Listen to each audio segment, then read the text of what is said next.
Hi everybody, this is Francisco Gil-White for Management of Reality and Awutstov in this joint programming that we're doing. And today I have the pleasure of welcoming to this series Alexander Papkov, who is a geopolitical analyst commenting on various topics having to do with Israeli politics and the geopolitics of the Middle East. And he is often seen in the Uri Milstein podcast. So if you later want to hear more about Papkov's views, you can do it. You can certainly find him there. Alexander, thank you very much for joining us. Thank you too for inviting me. And let's just get started with the first question. So I've been posing this question to several people now, and it is, given that Qatar is the sugar daddy of Hamas, right? They're not only of Hamas. Qatar has become a middleman. A middleman, and also, but also financier with their own money for international jihadism, anti-Semitic jihadism, right? They're funding various groups that are interested in the genocidal destruction of the Jewish state. So given that they are doing this, and that in particular they are the sugar daddy of Hamas, is it fair to say that on October 7th, 2023, it was Qatar that attacked Israel? Would you find that a fair statement? In my opinion, no. The issue is slightly, but not by much, more complicated. Okay. In the same way that George Soros appears to be using his own money for his own aims, once you take a slightly deeper look, you're going to find out that he's nothing more than a middleman for what used to be USAID until Trump shut them down. In a similar way, the Qatari government is not an independent actor, although they appear to be or try to appear to be, but actually they are just promoting the foreign policy of, it's hard to pinpoint who, but it's the Anglo-American establishment, let's call them that. And they are allowed to make a lot of money through specific deals, and their profit margin is ensured through OPEC, and then they are told to spend some of that money in specific pathways that are dictated by shadowy elements within the, let's call it, NATO framework. Interesting. So if I can try to translate what you're saying, correct me if you disagree, it sounds like you're saying that Qatar is actually a tool for laundering the money of the Anglo-American establishment. Yes. For their foreign policy purposes. Yes. When, what would be a good example? Daesh, ISIS. Mm-hmm. The Americans and the British have been deeply embarrassed when pickup trucks with the stickers from Texas used car lots started showing up in Syria, and people started asking questions. How did that get there? Who paid for that? Who signed off on the documents? And the entire chain of supply for this whole thing, because that would directly implicate various high-level people in America and in the UK in treason. Okay, so let me just make sure we all understand exactly what you're saying, because not everybody in my audience is remembers familiar. 10 years ago what happened. Right, so this is 10 years ago. ISIS, or Daesh, is a group that aims to create a caliphate in Iraq and Syria. This is what they call themselves. They call themselves the Islamic State of Iraq and Syria. That's what ISIS means. And one of their main platforms is the genocidal destruction of the Jewish state. That's certainly one of their goals. The ISIS is the group that was beheading all of these people on absolutely atrocious videos that became very famous all over the world. And what you're telling us is that the U.S. and Britain were embarrassed because American hardware was found to be in the hands of ISIS. So the question, as you were saying, was, well, how did this get into the hands of ISIS? Why is ISIS using American hardware? right? Yes. So to clarify for people who don't have experience with the supply chains, you need to buy that car in America. You need to transport it from America to some place like Turkey or Jordan or Iraq.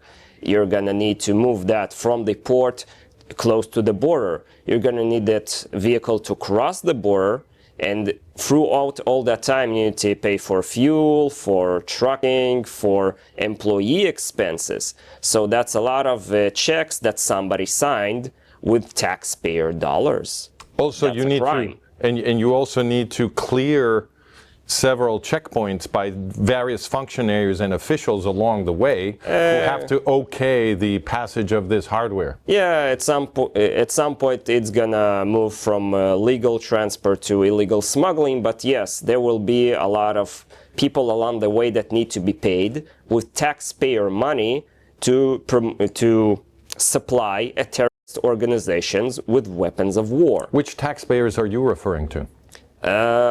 Well, the most obvious one is the Americans, but it'll probably be the British. You have EU involvement, a lot of elements. Once Elon Musk started to check in the books, in only the American part of USAID, he hasn't reached the Pentagon yet, or the CIA, but you're gonna find a lot of money is being thoroughly mixed, so that nobody has, not nobody, but governments don't like to take responsibility for things, so they usually mix money. So, for example, the support of the moderate rebels in Syria, you see some sort of collaboration between American, British, French, Dutch, German. Anybody was stupid enough to send them money, and then they pool all that money and use it to buy the Toyota Hilux in as many as they can get and send them over. Okay, but it's worse than just cars, right? Because I have an investigation that I will send you later on the origin of ISIS. And what we've documented is that the ISIS actually came out of the U.S. military prison system in Iraq. Obviously. Right? So they had these giant military prisons that were operating for 5 years. And according to the U.S. general who was running the prison system, it functioned as a jihadi university. He used that phrase. He said, my prison system is a jihadi university. Why? Because the U.S. authorities had allowed the jihadists inside the jail to control the social life of the jail. And then anyone who was not in that prison already in the jihadi ideology and participating as a jihadi terrorist, those people were forced to join, they were indoctrinated, they were recruited, and then when the 5 years that those prisons were operating in Iraq, these people were just let go. And ISIS came out of that, right? All of the main commanders, including al-Baghdadi, they all came out of the U.S. prison system where they were allowed to recruit. And then the weapons, as you were pointing out, the supposedly democratic forces in Syria, which received weapons through Turkey and through Qatar and Saudi Arabia, etc., allied with the U.S. because this was a conduit for U.S. weapons to the so-called Free Syrian Army and so forth. These people got American weapons and American training in Turkey, and then most of them simply joined ISIS. It's not just Toyotas and cars that ISIS is driving. In fact, they have American weapons and American training. And it sounds to me like you are saying that this is all deliberate. Do you agree with that? Yes, because the best kind of opposition is a position that you can control, and you can. It has always been a policy of the, let's call it the British Crown, to specify which region in the world should be in upheaval right now and which region should be calm. Because the economic foundation of, let's call it the Anglo-American Empire, is international trade. And they choose which areas have conflict And through that conflict, they can both reduce trade in the area and, on the other hand, lower the cost of raw materials, such as oil. Because if if an organization like ISIS controls oil wells, they will sell that oil at below market prices, giving other countries like Israel the opportunity to buy that oil and resell it at market price, producing a large profit. Through various admissions in Israeli newspapers, we used similar tricks to smuggle oil out of what is called Kurdistan into our facilities in Haifa and resell it on the market for a massive profit. So, but are you saying that the U.S. is arming the people who want to destroy Israeli Jews in genocide to get a better price of oil? Is that really what you're saying? Let's give a far less controversial example, Vietnam. Ho Chi Minh was operating in World War II with direct assistance by OSS agents on the ground. When the war was over and he declared independence of Vietnam, he directly quoted from the U.S. Declaration of Independence. He literally quoted the first two paragraphs. We believe these truths to be self-evident and all that thing. And later, he was turned from somebody who worked for the American intelligence network into the alleged greatest enemy that the U.S. spent untold trillions and tens of thousands of lives to fight him. Okay. When all he asked was basic diplomatic relations. So they created an enemy and then used him to fulfill their economic goals of empowering the military-industrial complex. In a similar fashion, the United States, what I think happened, created ISIS to then fight against ISIS, to then build several military air bases within northern Syria or in the border region between Jordan, Syria, and Iraq. They could not have had that real estate unless there was an international call for an intervention within Syria and a group that they appear to have legitimacy to fight against with boots on the ground. So they wanted, the initial objective, I think, of the Americans was, we want to have military air bases in northern Syria. How do we create them? We create the most awful terror group that we can. We arm them to take over that territory, and then we arm opposition to them to take back that territory. And it stays in internationally unrecognized hands, and within that gray area, we can build our air base. That's the four-step plan. Within a model like this, how do you explain the attack of October 7th, 2023? Because if your argument is, it seems to me, correct me if I'm wrong, but it seems to me that your argument there would be that there is some Machiavellian purpose, some Machiavellian goal that then the U.S. bosses would have for October 7th, because in Qatar we have what seems to be the most intimate ally of the U.S. bosses. They have their most important military base in Qatar, in all of the Middle East, North Africa, and Central Asia. It's the headquarters for Central Command, CENTCOM. It's the Al Udeid base in Qatar.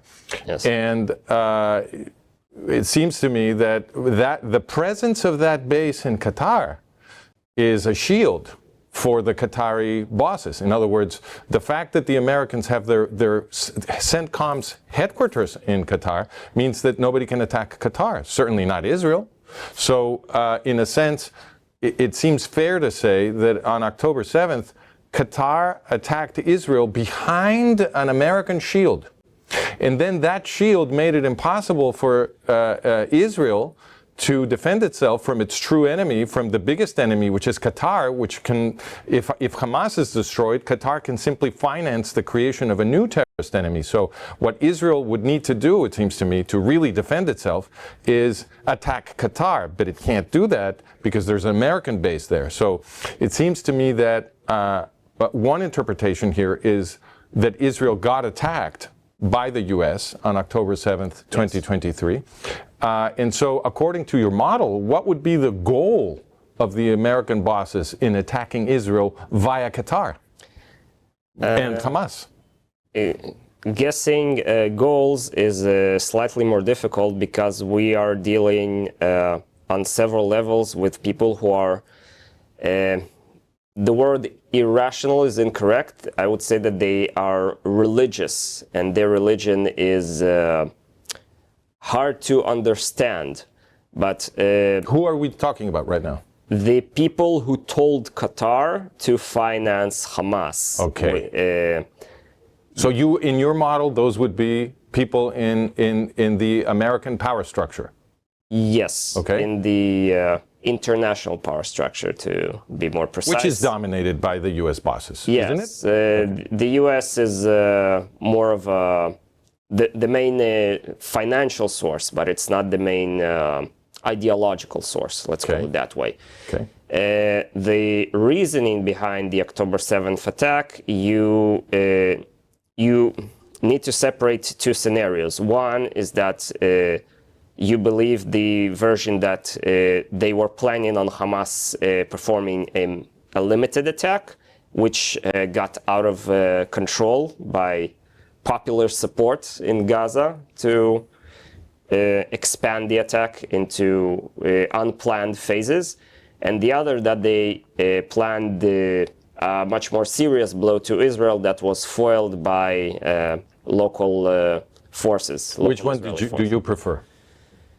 I think that they were planning on the limited attack based on plans that were leaked. Not that I trust the leakers of these plans, but Hamas, even the limited military operation that they were planning, they failed to execute. They did not have the, let's call it, military skill to execute a complex maneuver. Okay.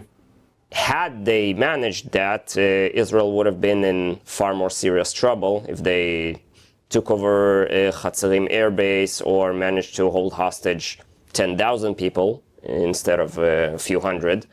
That would have been a far more serious scenario, and Hamas was foiled.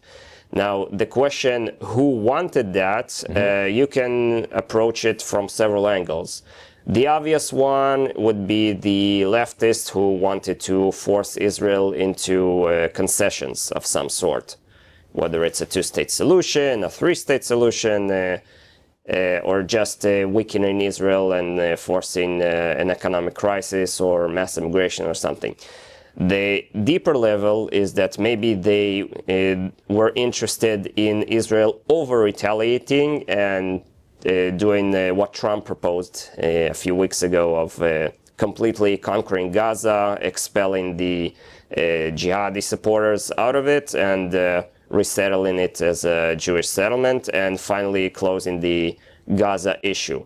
You could have a further interest of somebody who was interested in destabilizing all of the Sinai, because outside of the lights of media cameras and international attention, in the last 10-15 years, the insurgency against the Egyptian army in the Sinai was far more severe than the battles between the US Army and the Taliban ever was. They have more casualties, they use more hardware, but because it's in the middle of the desert and nobody filmed it, then both sides pretend it didn't happen. But in my opinion, had all of these tens of thousands of Hamas militants been one way or another expelled into the Sinai, they could have established some sort of Bedouinistan there and have access to the Suez Canal and threaten the Egyptian government's stability and cause all sorts of problems.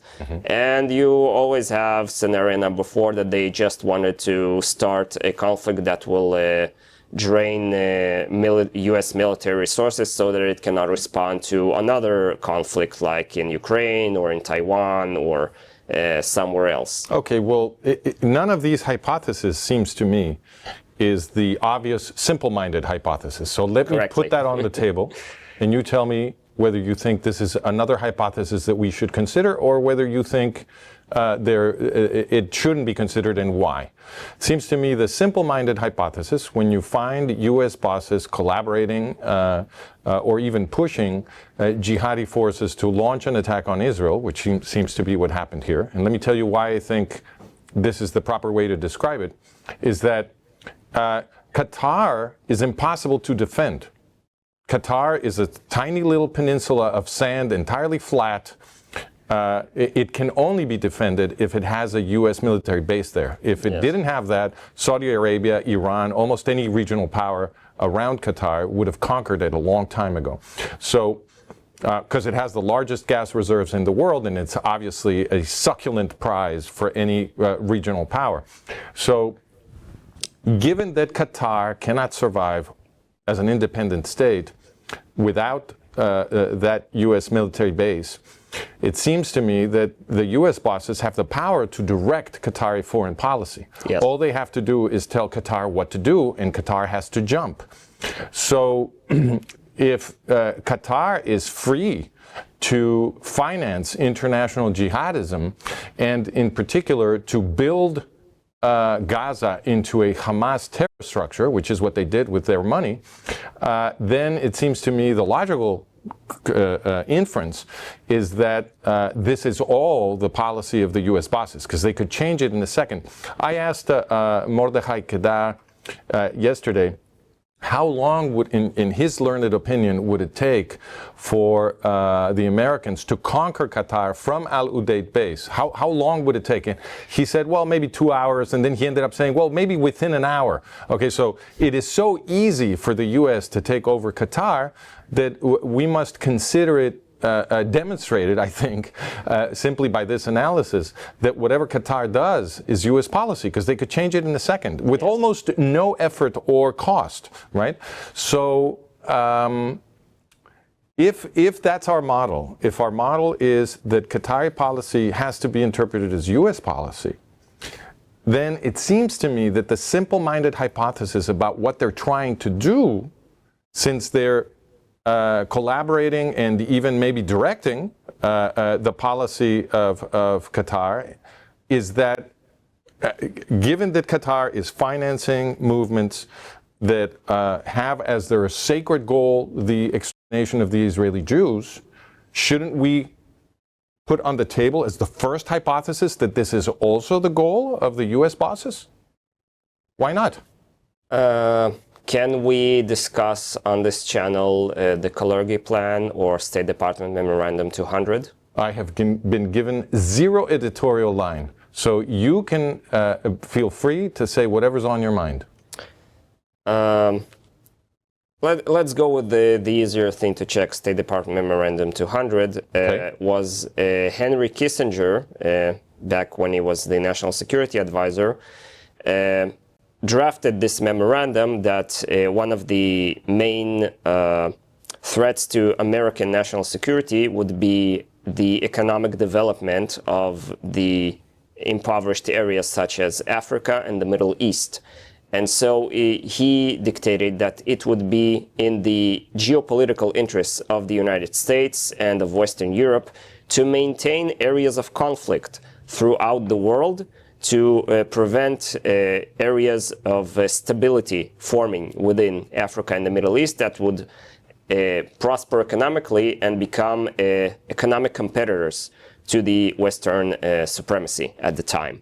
You have a nice example in Dubai, which is stable, both economically and politically, and managed to reach never before seen in the Muslim world peaks of technological development, economic development. They became a surname for, they became the competitor of Switzerland in many ways. And that was just one example of one place that managed to achieve stability. What if they had several of these in Qatar, in Kuwait, in even in Iraq? They could have had that. Had there not been conflicts like the Iran-Iraq war, had they not have to fight jihadist movements, in almost every country, in every Muslim country that you look at, you have some sort of jihadist insurgency, and you have a government fighting against the jihadist insurgency, and it would be the economic interests of the United States to promote that jihadist insurgency and then sell the solution to the problem to the local government to make sure that both of them are kept within some sort of balance and not achieving actual peace and stability. Okay, but I perceive a contradiction, so allow me to push back on your model a little bit. So the contradiction I perceive is that U.S. policy does not appear to be to foment conflict. It appears to be to foment pro-jihadism. In other words, the countries that are already run by jihadi governments, the U.S. bosses protect. So they protect Saudi Arabia, they protect Qatar, they protect Emirates, they protect Bahrain. In other words, any country that has a stable jihadi government, they like and they protect. And if it doesn't have a stable jihadi government, then they support jihadi insurgencies there. So they're not promoting conflict, they're promoting jihadism. If jihadism is in power, they like it to be stable. If jihadism is not in power, then they promote jihadi insurgency. Would you agree with that? Exactly. It's how would we define it? There's linear thinking and then there's differential thinking. What you're describing, they control both the inflow and the outflow of jihadist activity within areas. If there is not enough jihadist activity in some areas, like Libya, who started to become surprisingly stable, even though it has 3 different governments, that they started flowing jihadists out of Syria into Libya, trying to destabilize it. And if you have a place that is already destabilized, like Syria or now Sudan, then they make outflows of the jihadists into other areas. The most stunning example, I think, would be in the 90s when they had the famous Black Hawk Down incident in Somalia, and then they started through hard to explain movements, move these jihadists out of Somalia and into former Yugoslavia to start up a jihadist movement there. So you're still talking about the U.S. bosses. I'm talking about the people who make foreign policy choices in the United States. That's who I mean. I'm not sure I would call them U.S. bosses because their interests are not aligned with the national interest of the United States. Oh, well, they only appear to be. Okay, so they're not U.S. patriots. Yes. But they are the bosses. They make the state-level decisions, so they're the bosses. Okay. So these, it seems to me like you agree with me then that what is consistent in U.S. foreign policy is not the creation of conflict or the sabotaging of economic development in the Middle East, because they're very happy for stable jihadi states to become rich. They've protected the wealth production in Saudi Arabia and in Qatar and in Emirates, in Kuwait. All of the Muslim countries that have stable jihadi governments, they're very happy for those to become rich. And they don't promote conflict there. To the contrary, they launched a war to defend Kuwait. Right? So not Kuwait, but the Kuwaiti ruling elite, right? The Kuwaiti regime. So it seems to me that what is consistent is not this Kissinger memorandum. It's not, what they do is not consistent with the Kissinger memorandum. They're not destabilizing everybody or preventing everybody from becoming rich in the Middle East. They are destroying non-jihadi regimes and protecting jihadi regimes. That's what's consistent. Because they have a larger overall plan to have these jihadi regimes fight each other in the long run. You gave the example of Qatar. So Qatar regularly sends mercenaries to various hotspots like Libya, like Yemen. They have a very under the radar but noticeable presence of mostly special forces, logistics units, specialized weapons, and you end up with the situations like the Houthis, who on the one hand, not everybody has shoes, and on the other hand, they have very advanced missile systems which appear to be of Iranian origin, but if you check the financial trail, it does go through Qatar. And the deeper policy is to There's the Kissinger Memorandum, and the higher level is the Brzezinski book. The Brzezinski, yeah. what's his name? The something with the chessboard. Yeah, the chessboard. Yeah. Yes. So he advocated in the 80s for a policy of empowering Iran to become a threat on the Sunni nations and forcing the Sunni nations to seek higher levels of U.S. protection from Iranian expansion. Okay, but I don't. My personal view is we shouldn't pay any attention to what these U.S. bosses say in public, because Brzezinski and these other guys, they're not interested in informing the public about what they really want to do. I think when they speak in public, what they're doing is they're trying to produce a political effect. So since they obviously benefit from manipulating us, I think we should consider that the information value of their public statements is zero, and we should look only at the consequences of their policies when they spend billions of dollars. That's an honest signal of what they really care about. And when we look at that, we see that they are always propping up the jihadis, whether they are Shiite jihadis, as in Iran-Contra, where they received several $1 billion in armament sent secretly by the Reagan administration, right? Or they are openly funding jihadis who are officially allied with them, like Qatar, like Saudi Arabia, like Kuwait. But what is consistent is the propping up and protection of jihadi regimes. So I think the simple-minded policy is that they like jihadism. And jihadis want to exterminate the Israeli Jews. So again, I ask you, why can't we put on the table the hypothesis that the U.S. bosses want to repeat the Shoah in Israel? Because you see, when you look at the broad spectrum of geopolitical history, there are two things that I find very interesting, and I'd like you to react.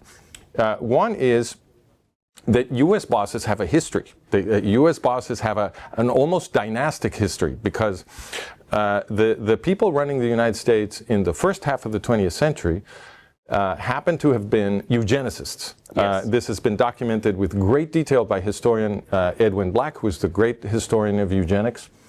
And what he finds is that the biggest industrialists in the Anglo-American aristocracy, the Anglo-American power elite, they are real aristocrats in Great Britain and functionally aristocrats in the United States.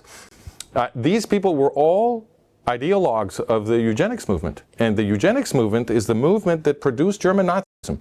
And Edwin Black can show that giant amounts of money, diplomatic support, everything were flowing from the United States and Great Britain, from these great industrialists and the aristocrats in Great Britain, to the German eugenics movement that became German Nazism, right? Yes. And they were even assisting the German Nazis during the war after Pearl Harbor, right? So you have a eugenic ruling elite in the United States. They were never removed from power. They stayed in power. And so you would expect, since they are pro-Nazi and therefore anti-Jewish, because we also have all this evidence about what happened during the war. It's very famous now, at least in people who pay attention into what we've learned about the war. In those circles, it's very famous now that the Allies, the Western Allies in World War II, refused to bomb the death camps or even the railroads leading to the death camps. They protected the extermination process. So, given that those people were not removed from power, and given that they returned the Nazis to power in Germany, this is also relatively famous for some of us. It's the historian Christopher Simpson documented that after World War II, the CIA was created by absorbing tens of thousands of Nazi war criminals that formed part of Reinhard Gehlen's organization. The Odessa Network. Yes. No. The Odessa Network was one of the sections that was responsible for the more international levels. Exactly. By the way, this channel should invest some resources in making a show on the amount of Nazis that were sent as delegates to Iran in the 50s to prop up their industry, and how these industries became the Iranian military industry of today. You would find quite a lot of names there. Very interesting. And who sent those Nazis to Iran? The same people who were running Western Germany at the time. Okay. The Allies. Exactly. And back to the Gehlen organization. So the CIA was created from Reinhard Gehlen's Nazis. Gehlen had been the chief intelligence officer, General Reinhard Gehlen had been the chief intelligence officer of Fremde Heer Oost, which was Hitler's armies, foreign armies east. And he put together the entire intelligence infrastructure of Adolf Hitler in Eastern Europe for the US bosses. This is what became the CIA. We're talking about at least tens of thousands of Nazi war criminals with the blood of millions of people on their hands. And in 1956, this is all public now. In 1956, the CIA told the West German government that the Gehlen org and Reinhard Gehlen himself were now going to become the Bundesnachrichtendienst, the BND, I can't pronounce it, I'm sorry, the BND, which is West Germany's equivalent of the CIA, right? So they returned the Nazis to clandestine power in Germany. All right, so all of this is evidence that the same eugenicists running the US before the war were the eugenicists running the US after the war. And therefore, we should expect that post-war US policy would be figuring out how to kill Jews in Israel. I mean, they figured out how to kill the Jews in Europe. They used the Nazis to kill the Jews in Europe. You should expect them in the post-war to be finding ways to kill Jews in Israel, and once again to make it seem as though they had nothing to do with it. And the stuff that we've been summarizing, you and I, the entire slant of U.S. policy in the Middle East and more generally seems to be to support jihadism in any of its forms. If they're already in power, to protect them. If they're not in power, to support them so they can destabilize regimes and take them over. They're intimately allied with Qatar, which is the biggest financier of jihadi terrorism. And Qatar's baby is Hamas, which attacked Israel on October 7th. Now, the U.S. could have taken over Qatar in under an hour, according to Qatar, if they were upset by what happened on the 7th of October. But clearly they're not very upset because they've been sabotaging Israeli defense from October 8th forward, right? Yes. And they were doing that before. I mean, the U.S. government released, a few months before the October 7th attack, they had released something like $6 billion for Iran, and after the October 7th attack, they started sending money to Hamas. So it seems to me the general picture, if we see the same eugenicists who produced German Nazism in the post-war supporting jihadism, and remembering that there was a very strong alliance between the German Nazis and the jihadis during World War II, why shouldn't the interpretation be that U.S. bosses are trying to kill the Jews again? It is both correct and immaterial because let's go back to the other point I asked if you want to mention, the Kalergi plan. It is unfathomable for people who have not researched the issue, but the main supporters of communism are the billionaires. Because when you have some sort of economic system that is based on actual money, you have a chance to lose it. But if the only parameter of whether or not you have property is your standing within the one political party, you can never run out of money. You can always be on the what we have in Israel called budgetary pensions. And when you're a billionaire and you own assets, the state owns the assets, and you ensure through your power within the party that you keep control of them through the political establishment. That is So it's not technically your money, but you spend it as if it were. Yes, that is the essence of fascism. Fascism is just corporatism, yes, where the supposed strong leader is just the head of a council that is composed of the biggest corporations in the country. And the deeper issue is the Kalergi plan. What is their objective? They want to... Tell us what is this plan exactly? There was this Kalergi, I don't remember, he has a long name. He was half Austrian, half Japanese, and obviously people were racist towards him in Central Europe. So he composed a plan. It came up after all of these ethnic rivalries after World War I, between World War I and World War II. And he said that the way to force Europe into peace through total peace, and total peace can be only enforced by the world government, is to remove the national identity of everyone in Europe. And the way to do that he proposed, is to flood Europe with hundreds of millions of immigrants from Africa, Asia, and from anywhere else, so that after several generations, people will not have a national identity.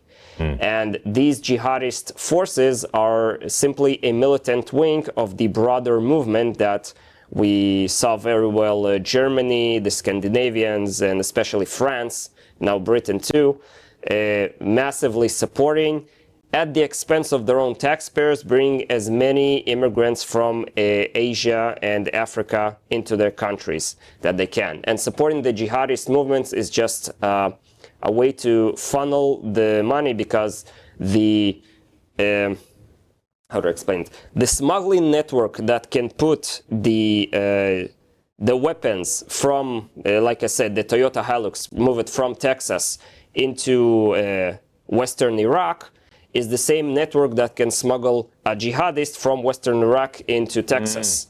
And they create these networks, these logistical networks, to work in both directions. And at a certain point, the weapons from Western Iraq will come back to Texas, and the jihadi will obviously use that weapon to create some sort of attack. And their deeper plan, especially we see it now in Europe, is to have all of these minor smuggling networks merge into larger organizations through their religion. And their ultimate goal, there is only two exit paths out of the situation that they already created. Because the critical mass of 10-20% Muslim people within Europe is already formed. Either the Europeans, the native Europeans, will have to reopen concentration camps for these Muslims who have been there 3, 4, 5 generations, and that way the eugenicists win, because they have the excuse and the support of the public to restart the camps. Or the jihadists win, and then the jihadis open their own Muslim concentration camps against the kuffar, the unbelievers, and the eugenicists win again. They don't care if the rulers of Europe will be the Muslims or the local British, French, Dutch. They want the camps back. And the way they get their camps, either way, they plan to get them in the long run, unless countries like Denmark and Sweden got spooked early enough that they started mass deportation.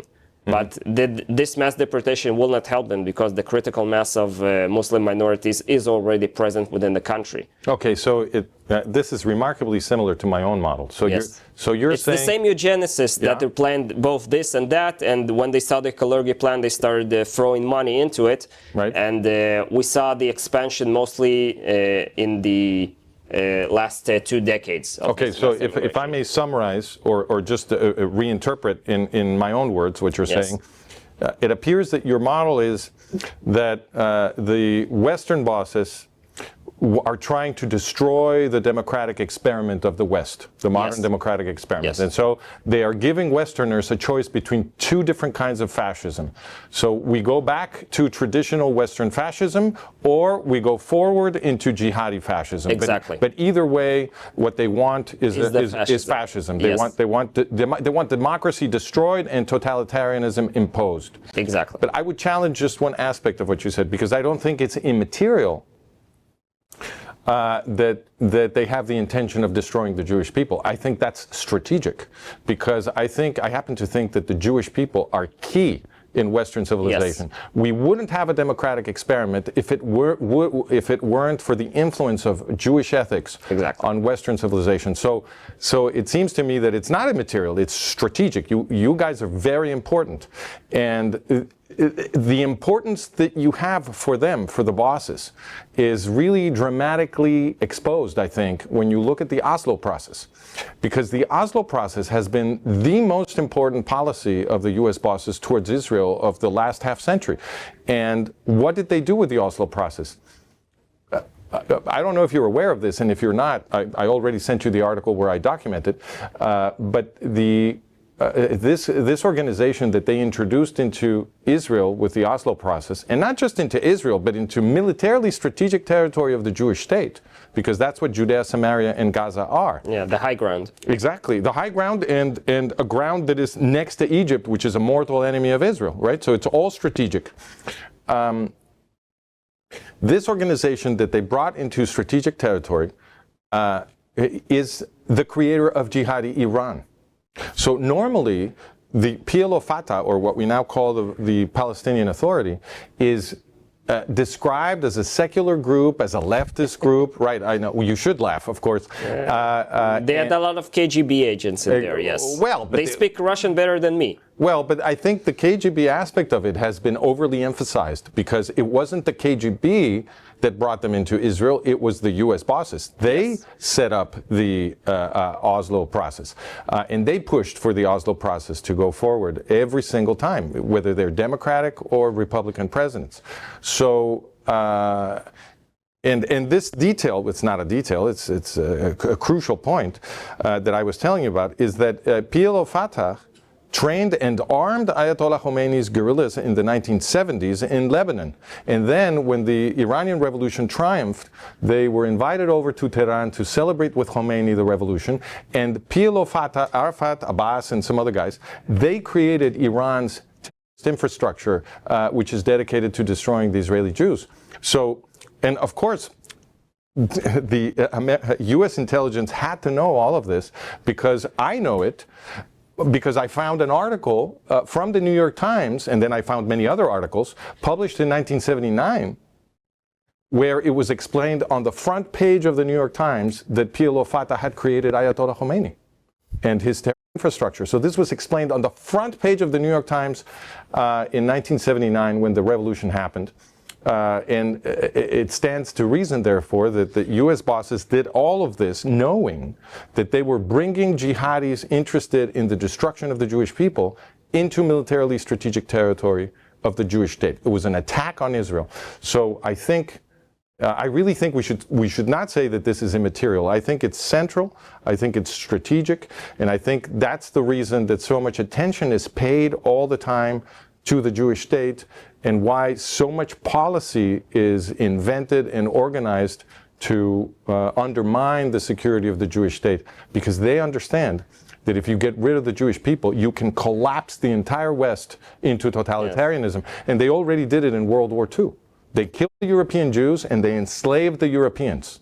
And now they're going to try to kill the Jews again, I think, and enslave all of us, all Westerners. What do you think about that? Let's separate it in 2 points. The first, if you try to take the essence of the Jewish religion, the obvious would be the 10th Commandments, which would be the most important one. I think the first one. And a lot of people seem to not be able to quote it exactly. So that's also true. Yeah. You can check in your Bible. JJ, your God, is the one who removed you from the land of Egypt, from a house of slaves. So what does it mean? Egypt, until the stupid communists built that giant dam that blocked the Nile, was the most fertile place on the planet. It was the easiest place to live in, to grow food, to have a family, all that. But it was a house of slaves. And God chose for you, for the Jewish person, to remove you out of there. So we often have this balance between liberty and safety. God chose for us to prefer liberty over safety. And that runs against the totalitarian model, because they always sell you the safety.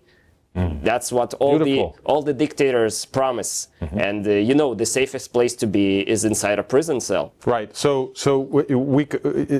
one way to say this is that the totalitarian strategy is always to produce danger. Yes. They produce danger so that you will run to them for safety. Yes. And the recipe for safety is they take all of your freedoms away. Yes. Right? So they create the danger so that they can take your rights and your freedoms away. Yes. And the reason that I've been saying this all the time, I think we're in very close agreement, you and I, because what I've been saying for a long time is exactly what you said. The Jewish civilization was born in a slave revolt. Jewish law was born in a slave revolt. And what we Westerners have learned over the centuries from the Jewish people is how to fight for freedom. Yes. How to fight for our individual rights and to liberate ourselves from oppressive government. So I think the totalitarians of other centuries and the totalitarians of this century have always understood that if they want to enslave all of us, all Westerners, they have to start by destroying the Jewish people. Yes, because the Jewish people usually are the ones that lead opposition to enslavement and lead human rights. And I think the big conflict that we have with the West right now, that when they see these groups that advocate for equal rights or liberty or some sort, they always seem to have Jews within their leadership structure. And I think the most cruel part of what the, let's call it, the American bosses are doing is that they specifically choose people of Jewish ethnicity that are corruptible, and then use them to promote ideals that are the opposite of liberty under the guise of liberty. And then you have people who oppose the values that these specific individuals show, and they try to represent that as if they represent the Jewish people. They make a lot of noises that George Soros is Jewish, and you can give them a list of 200 organizations that he's personally funding that are day and night trying to destroy the Israeli state and destroy the Jewish religion and destroy the Jewish people. But they'll claim that he's the Jew and he represents the Jewish people. Right. And they that way promote anti-Semitism among people who were neutral, or at least didn't have a solid opinion on the matter. And they show them a creature like George Soros or, I don't know, Rosa Luxemburg as a representative of the Jewish people instead of being a complete fringe creature. Alexander, I have to close the show. I'm being told that we're running out of time. This has been very interesting. I hope it's the first conversation of many. I want to ask you one last question, simple yes or no answer. And then we can discuss this more in a future encounter. Would it be fair to consider that some of those corruptible Jewish leaders are among the Israeli bosses? Yes or no? Very much yes. Thank you. Okay, so we will do this again soon. Thank you very much for joining us, Alexander. This is Francisco Gil-White for Management of Reality and Ayúdanos in our joint program series. I hope to see you all again. And in the meantime, if you want to look at our content, you can find it at managementofreality.com or franciscogilwhite.com. Both addresses take you to the same place, and you will find all kinds of content there, from videos, articles, books, and so forth, not only focused on the situation in Israel, but on the larger geopolitical situation and the crisis of the West. Thank you very much.